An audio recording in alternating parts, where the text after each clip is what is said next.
Hello everyone and welcome to our podcast What the is Regulation, where we explore different facets of alternative dispute resolution with guests from all over the world.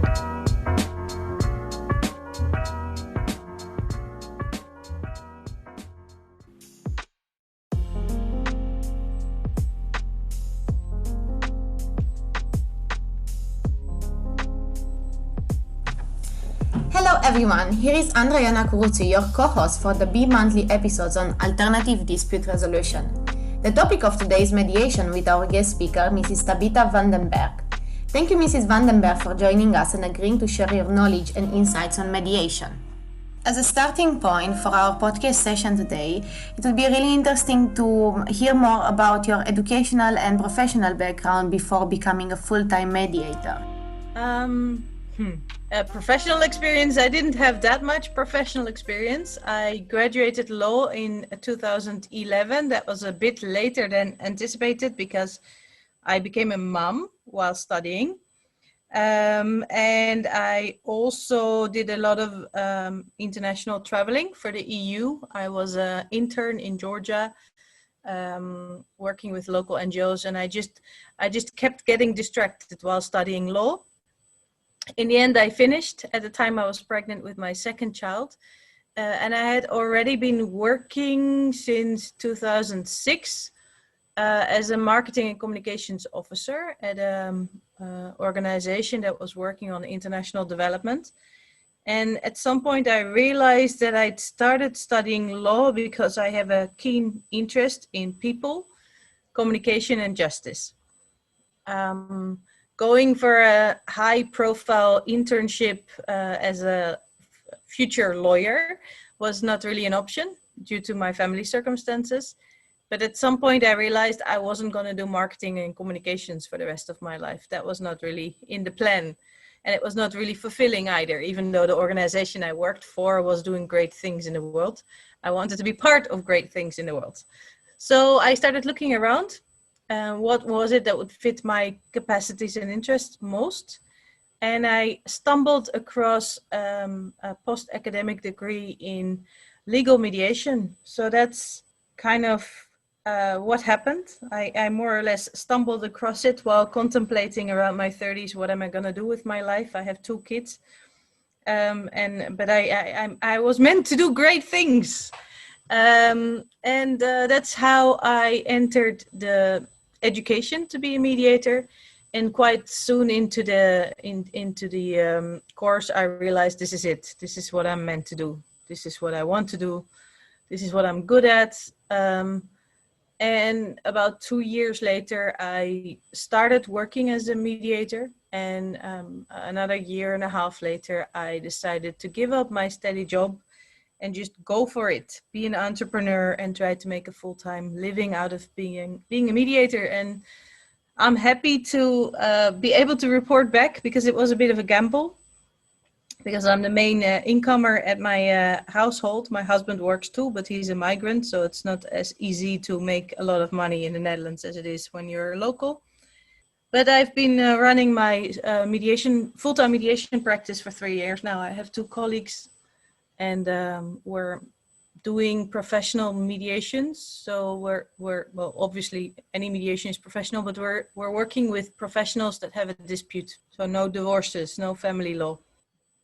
Based on your experience, it is without doubt that you have managed to accomplish great things, and I'm pretty sure that various female listeners amongst us are getting inspired by your story. So in light of this, I'm wondering if you have experienced gender bias within mediation, and whether you think it is harder for a woman to build up a career in mediation than it is for a man.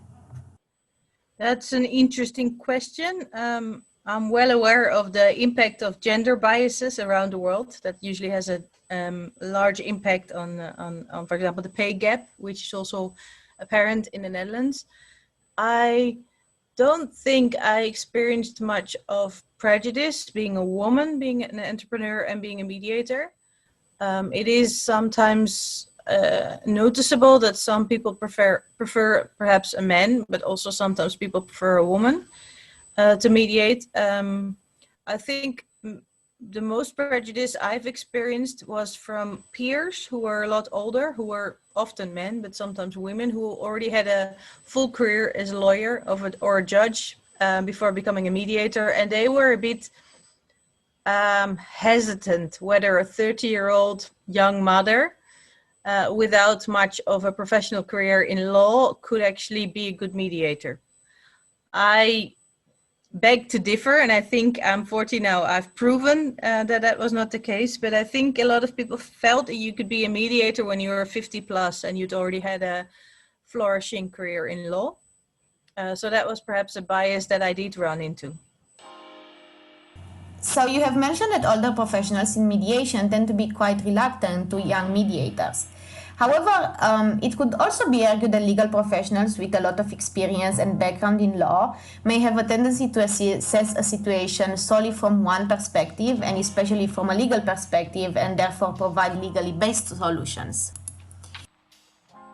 Yeah, that's an interesting question. I was talking to a friend who also has a background in law yesterday about whether it's a plus or a minus not to have a career in law. And whether young people can be good mediators. I think it is a plus if you have some experience in life. If you have gone through some things, gotten to know yourself a little, know your own conflict style, know the things that you find difficult in communications with others, know the type of people that you struggle with. So in that regard, a little bit of life experience, and if you're planning to work as a mediator between people, in a professional capacity, a little bit of experience in a professional environment is helpful before you start out as a mediator.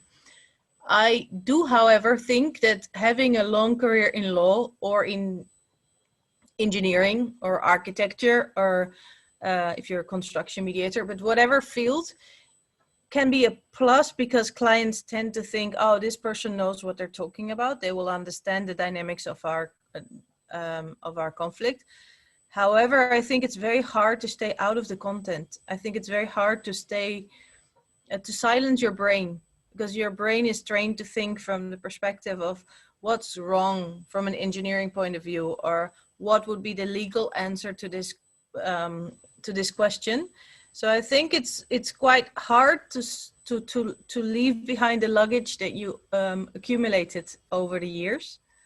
And it may make it harder to ask questions just out of curiosity, or to go into the dynamics of the conflict that have nothing to do with the content of the dispute, but that have everything to do with the relationship between people. I think if you have a long career in something else, it's harder to come to the table as a blank canvas, in a way. And I think that's what you often need to be as a mediator, a blank canvas that's not scared or worried to ask any questions, and it can notice whatever is going on at the table, but also maybe below the surface. So that's one thing. And I think the second thing, if you've had a long and fulfilling career in something else, then often you've worked as a consultant or as an advisor. And in that capacity, people praised you and wanted you and paid you for being a quick analytical mind who could deliver advice at a high speed, and who knew how to ask the questions to get the information that you needed to deliver that advice out of people. So your communication skills were focused on something else, and the things you were praised for and appreciated for were also different. And as a mediator, it's exactly what you need to stay away from, presenting people with advice, presenting people with opinions, asking questions that get to the heart of the content of the dispute. You need to stay away from that. So I think people that have had a long career in whatever have more to unlearn when they enter the path of mediation. So the Netherlands has introduced a number of years ago an initiative based on mediation. And according to this initiative, district courts or courts of appeal hearing a case will inform the parties about the possibility of opting for mediation. Does this initiative also cover ad hoc mediation, or is it only extended to institutionalized mediation? We don't really have institutional mediation, so I'm actually one of the court-appointed mediators for the Court of Amsterdam, and I'm independent. I don't work for the court. I'm not hired by the court. I'm just one of the mediators on the list that can be referred to. So what happens, and it happens much more in family law. It happens quite rare. We have maybe 3 to 5 cases a year in commercial disputes or labor disputes. But what happens is that sometimes either the judge or a civil servant that has a special mission within the court senses that the dispute in law is not really the core of the issue. That it's much more about, for example, in the family business, it's not so much about the franchise construction between the brother and the sister in the restaurant, but it's much more about underlying issues. So at that moment, either the civil servant, it's called a mediation responsible person. In Dutch, it's mediation functionaris. At the court may go to the parties or to their attorneys and inform them, hey, you know about mediation, have you contemplated it? Have you thought about it? If you want, we can assist with setting up a preliminary meeting with the mediator. Are you interested? And also the judge can recommend it while during the hearing, after hearing some of the facts and some of the arguments, have you considered mediation? So what they do then, if both parties agree to try mediation while already in the proceedings, is the court case is, I'm struggling with the English word, is deemed pending. So it's on hold for 6 weeks or 3 months. Giving the parties the time to work with an independent, neutral mediator who's not connected to court as such, and to see if they can settle the differences. And if not, then the court will reside and continue their case. There are, however, it's not institutionalized, but there are quite a few conditions that you have to fulfill to be on the list of referring or mediators to refer to. So it's not like any mediator can go on that list, but if you fulfill the criteria, you're an independent mediator on the list of the courts. Thank you very much for the detailed information, Mrs. van den Berg. So if I understood correctly, when the parties to a conflict opt for mediation, there is a list of appointed mediators they can recourse to. And what is the specific role of the mediator within reaching an agreement between the two parties? Obviously, I have a background in law, and I know what is more or less within the scope of Dutch law, what is allowed and what isn't allowed. But if it's a complicated commercial dispute, then my role would be to get people to a place where they're willing to look each other in the eye and willing to start negotiating, because usually that willingness is lost along the way when a conflict gets escalated and more acrimonious. And from the point of being willing to negotiate, at some point you identify that there are legal questions or there are technical questions that they need answers for. Because the piece of land needs to be evaluated by an accredited valuator who can say this is the approximate amount of money that you need to pay if you would buy it on the commercial market, or if you would sell it on the commercial market. So I'm not supplying them with information that they need to come to an agreement. So at that moment they would ask independent experts, and they would agree which independent experts to add to the mediation, the information that they need. And that also goes to particular legal formulas that they may want to apply to their future contract to end their dispute. So as a mediator, I stay out of the content, but I will make sure, and I will allow, and I always work with lawyers on the side that will make sure that whatever parties agree is written down properly and will stand up to scrutiny if later looked upon to be implemented. And correct me if I'm wrong, a mediation agreement is a decision reached by the parties at the end of the mediation process, right? No, what we call the mediation agreement, the agreement that parties sign before starting the mediation, so that's an outline of the confidentiality, of the neutrality, of the impartiality of the mediator, where you can file an official complaint if you think your mediator did a bad job. But it also outlines that anything said or discussed or considered in mediation does not have any value outside of the scope of the mediation. So people cannot go into the mediation, get all the information they want from the other party, and then go back to court and say, like, look, I know what he's really thinking. I know what he was really saying. I know what he's willing to pay me. So it's very important that there is a mediation agreement at the start. So everybody is aware of what is the process I'm in and what are the rules and regulations that apply to the mediation process. The contract that people end with, the mediation, in Dutch we call it a vaststelling overeenkomst. So it would be just any commercial contract between parties where they agree something. And they may not even mention that this agreement is made in the context of a mediation. They may just say party A, party B agree to settle this dispute for this and this money, or to sell parts of the company for this and this amount, and the director stays on and the management will change in 6 months, or whatever they agree to. So I'm, as a mediator, I'm not party to the contract that people sign at the end of the mediation. Thank you very much, Ms. Vandenberg. And now, a topic that I would like to bring about, which I think is very interesting for our listeners, is the topic of mediation competitions. As I know, apart from being a full-time mediator, you are involved in a number of mediation competitions worldwide. In your experience, how are these competitions shaping the attitude of students towards mediation? Well, you need to do evidence-based research and qualitative interviews with all the participants to really make a good assessment on whether that's whether it's useful or not, or whether it shapes people's experience later on in life.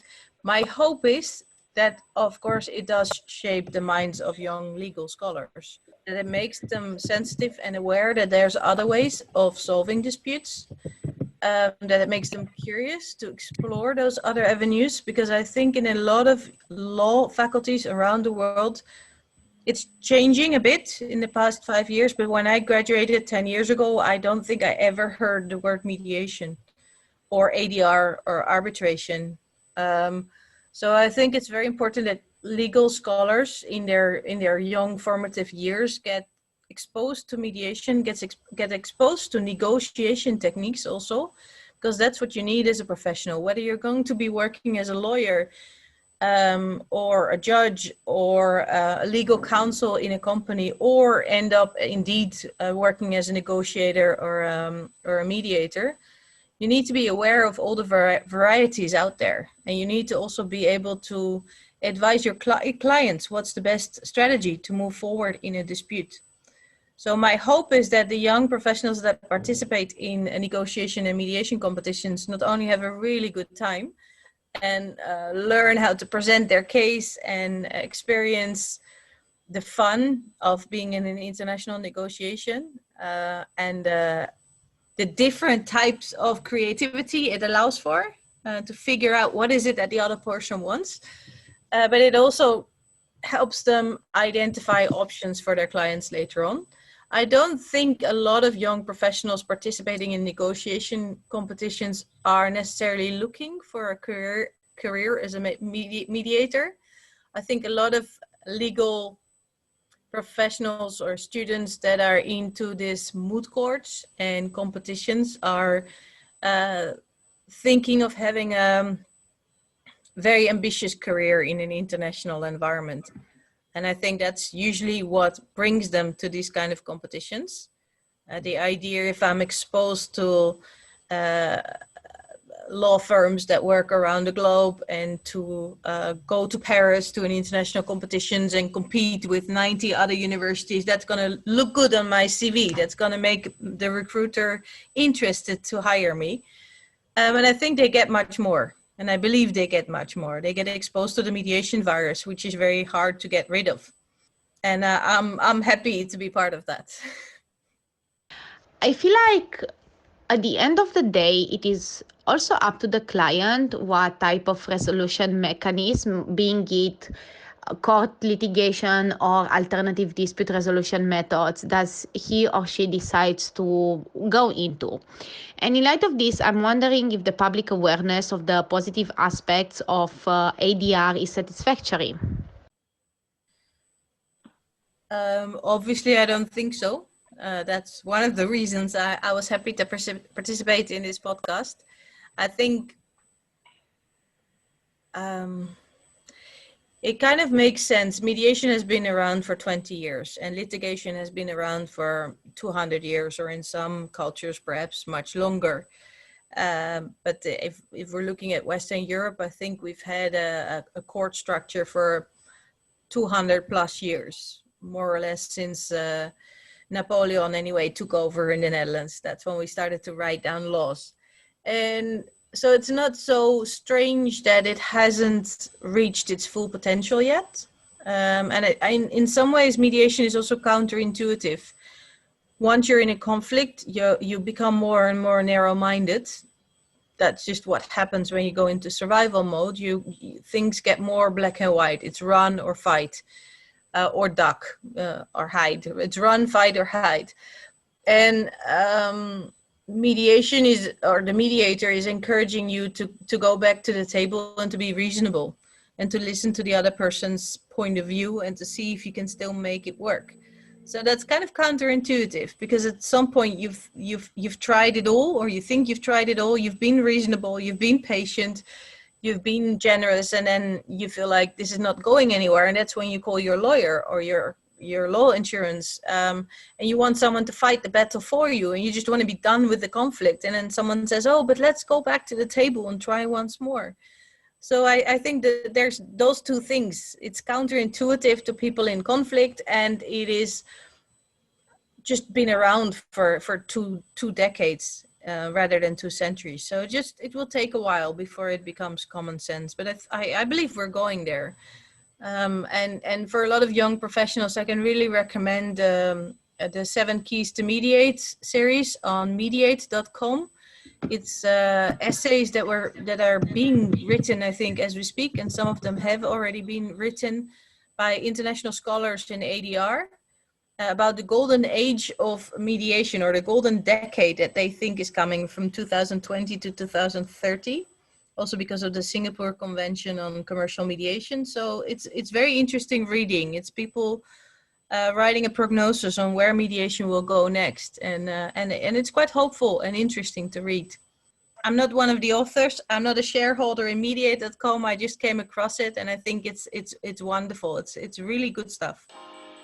You mentioned the Singapore Convention, and I'm wondering what is your view on the convention itself, and whether you think the Netherlands will ratify the convention in the near future. I have to admit that I'm not completely up to speed to why the EU has not signed on yet. But I think the Netherlands hasn't signed on because the EU is still working out some details. And I think it's one of the treaties that the EU is a signatory to, and the Netherlands is just a signatory by proxy because of it. But I don't exactly know what the status is. Yeah, there has been some sort of discussion on whether the European Union should ratify the convention on its own on behalf of all the member states, or whether the member states should ratify the convention individually. And with the current circumstances caused by the COVID-19 pandemic, I'm not sure whether this issue will be solved in the near future. And speaking of the COVID-19 pandemic, how effective is digital mediation? And do you see a possibility for digital mediation to replace face-to-face mediation in the future? I think online mediation is a great added bonus. There's a lot of people that will not be able to come to the table, quite literally, because they're experiencing a handicap, or because travel costs are too high, or indeed due to the pandemic it's not possible to travel. So I think online mediation is here to stay, and is a great addition to live mediations. Personally, I'm more in favor of a hybrid form of mediation. I do believe it's different being in the same room and seeing someone's hands tremble, or maybe even smelling somehow subconsciously someone's fear or someone's anxiety has an impact on us on a different level, on not so much the cognitive level. So I think body language, but also just the atmosphere is something that can be crucial in changing people's perspective on each other and on the relationship, and therefore on the matter that they're disputing about. I think mediation online mediation has definitely some perks, and there's some things that are easy and convenient, and it's not less of an option, but I think it's not something that I prefer. It's also, as a mediator, it's much harder to create a safe environment. There's a lot of, and perhaps it's just due to a lack of experience, but there's a lot of things that are very subtle that I can do when I have people in the same room. I can just pour them an extra glass of water when I see they are in need of catching their breath and just containing their thoughts for a moment, without the other person thinking, why is that person silent? Because it's very obvious why that person is silent, because I just poured them a drink. Or it's just about how you welcome people, how they feel confident in a space, because they've been there before when we had the introduction session one-on-one. So they're not as anxious to meet the other person because I'm in the room, they've been to the room before. So there's some relaxation through that will help the conversation about difficult topics, or that will help open people up.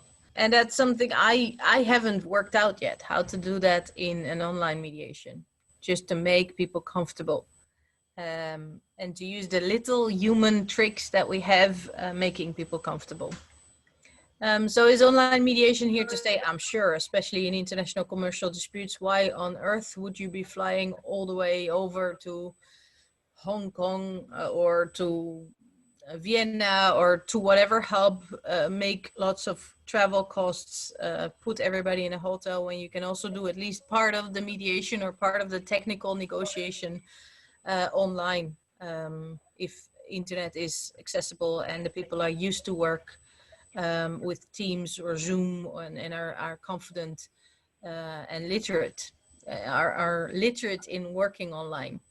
And I think that's also one of the important things to realize. Online mediation may work for highly skilled, well-educated professionals that are confident and comfortable working online. And a lot of millennials, for lack of a better word, are very confident and very comfortable working online. And all the students that are right now working from university, having only online lectures and having working groups online, they are almost born and raised to be comfortable behind the screen. But there's a lot of people that are in, when I talk about the type of clients I have, that are maybe working in construction, or maybe working in a bakery or in a restaurant, or in a healthcare facility, and their work doesn't involve sitting behind a computer and looking at themselves through a screen and talking about emotional issues or financial issues or fiscal issues using computer software. So I think online mediation may not work for all, and it may also create a bit of a divide between those who are used to and comfortable and trained to work through a computer using online channels and online technology, and those who are not.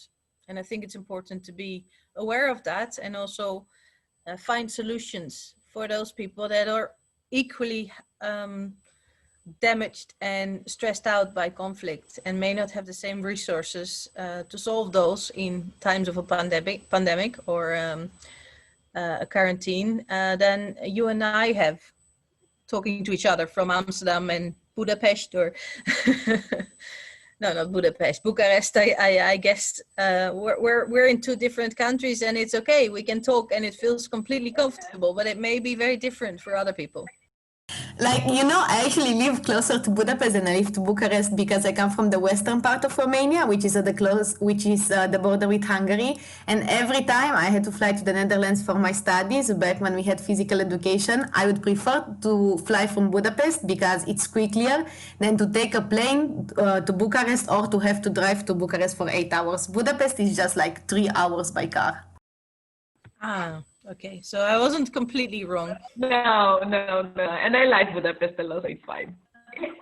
Do you think that your background in communications helped you managing conflict and help you relate to people more easily? That's the first time anybody has asked me that question, so let me take a moment. I think the answer is it's made me a more successful mediator, because coming into having a practice, but also making sure that my practice has a flow and that there's actually people knowing about my practice and people willing to consider me as their mediator, it's been very useful to have a background in marketing and communication and to be comfortable writing articles for a wider audience rather than just knowing how to write a legal statement and present it to court. So I think my 10 years in marketing and communications has helped me to communicate better and to be a better ambassador to mediation, to young people, but also a better ambassador of my own company. So it's made me a better entrepreneur and a more successful mediator for that. I don't think it's necessarily made me a better mediator, although I have worked interviewing a lot of people. So perhaps it made me perhaps it shaped the curiosity in my brain and my capacity to speak to people. But I don't think mediation is as much about words or as much about questions, but it's also about being sensitive to what's going on underneath and to know when to use the power of silence and when not to ask questions, or when to give someone a look to encourage them to talk more. So all those skills that I think are important soft skills and that are about sensitivity and human connection, I don't think that's things that I learned necessarily working in marketing and communications, but it's maybe something that I learned in my family of origin and just being around and traveling and being exposed to other cultures and running into conflicts, cultural conflicts perhaps, or running into questions about my own identity, being homesick, being in Georgia and not understanding why things work the way they work. So it's more a thing of life experience than it is about my previous career, I think. And now that we are reaching the end of this session, I'm wondering if you have any words of advice for students and young professionals interested to pursue a career in mediation, and whether you consider that there are any soft skills that are highly appreciated in mediation, such as skills in psychology or even having a previous degree in psychology. If I may be so candid, I think there are two things that are very important. The two words of advice, let's say so. One of them is get to know yourself, get very comfortable with your own instrument, know how you respond to conflict, ask people around you, how do I respond? How do you see that I'm getting pissed off or frustrated?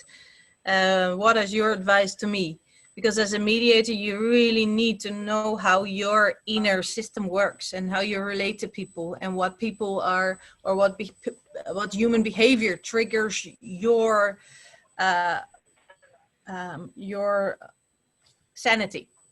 Because those are ingredients that will make you an able mediator or not. If you're not aware of your own allergies and you're not aware of what kind of people, what kind of behavior creates an opinion in you.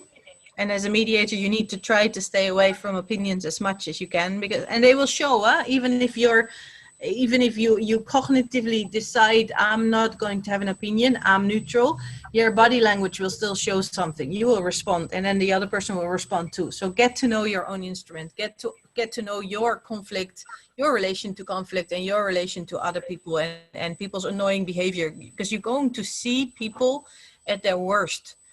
Even directors of a multi-million company are going to turn into toddlers when they feel their sense of justice or the principles are being violated, or they're not feeling respected for whatever they've achieved. So you're going to see people at their worst. So know how you respond to that. That's the first thing.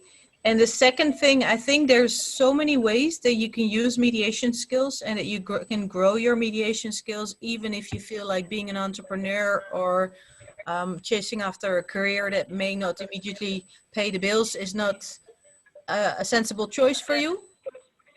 You can volunteer in community mediation organizations. You can work at HR.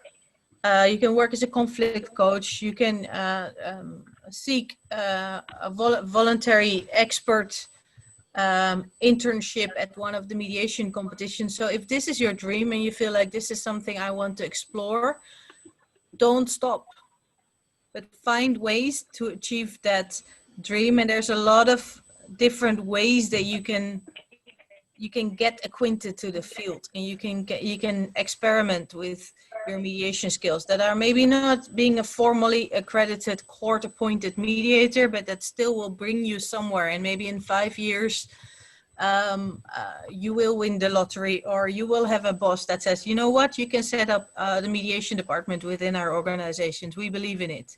So don't stop and find creative ways to merge mediation or ADR into your career, whatever you're going for. I would like to end this question with a very important question for our listeners. How do you actually become a mediator? I think those requirements are different in every legal system in every country. In the Netherlands, there's a law in the making, but they've already tried to make a law 3 times before, and it's not worked so far to make it a kind of protected profession with a lot of quality criteria. But we already have a privately owned quality system, 2 of them actually. And in order to qualify, there are a number of conditions. So in the Netherlands, you need to do a basic training, which is a minimum of 8 days, which I think is ridiculous. I think you need a lot more. But anyway, there's a basic qualification of doing that education.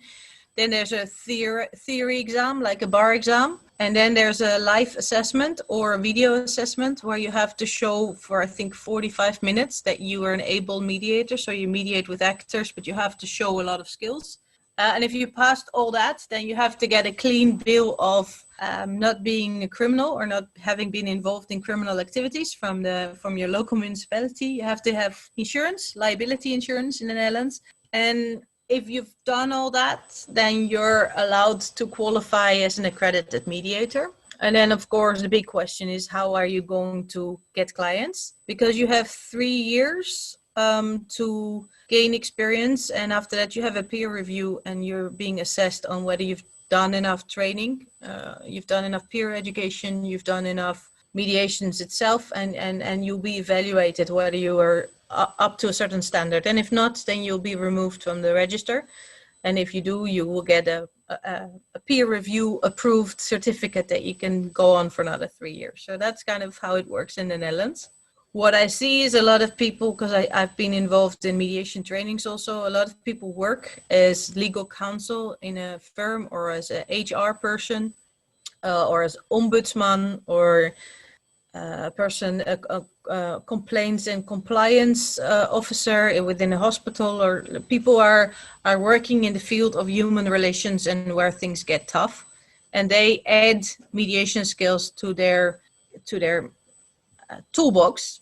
And from that, at some point, they start working as a mediator. They start developing perhaps their separate website and start thinking about owning their own practice. Or they just use their mediation skills in their day-to-day job, because the skills itself are, I think, useful whatever you do, whether you're in customer service at an energy company dealing with people being angry, or working as a teacher in university where students are unsatisfied with online teaching. And there's lots of ways that you can use mediation skills. Well, thank you very much for having joined us today and for having provided us with your insight and knowledge on mediation. It was really interesting to have you and to listen to your stories. And hope to have you again soon as a guest speaker if you have enjoyed it as well. I have definitely enjoyed it, and I welcome any people giving either feedback on this recording or asking me questions. I'm always happy to help young professionals explore the wonders and challenges of ADR. That's amazing to hear for our listeners.